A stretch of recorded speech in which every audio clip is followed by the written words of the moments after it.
Isa sa masasabi nating simbolo ng Paskong Pilipino ay ang parol.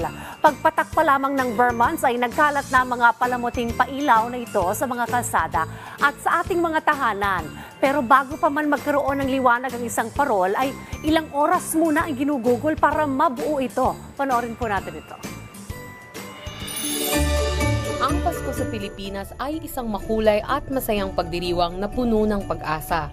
Isa na nga sa mga simbolong nagbibigay ng kulay sa Kapaskuhan ay ang Christmas lanterns o parol.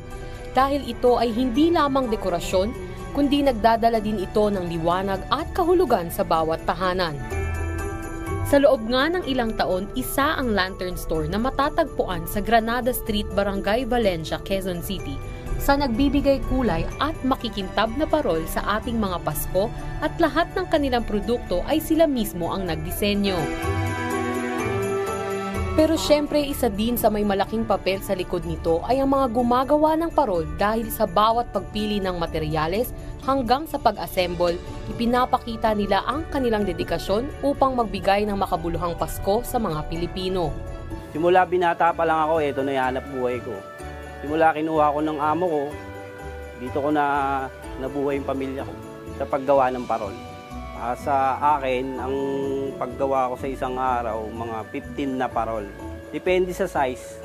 Kung mas malaki, mga 5, 6, gano'n. Pero pag maliliit lang, mga nasa 10, 12, gano'n. Si Bernie ang gumagawa simula repair, electric at sa paglaro ng mga ilaw ng Christmas lanterns.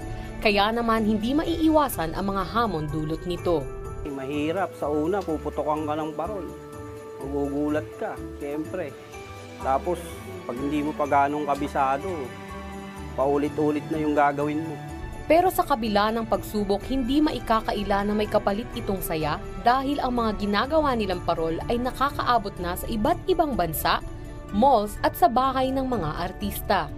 Tayo namang mga Pilipino, talagang tradisyon na natin yung pagbili ng parol, tsaka pag-decorate pagka December na.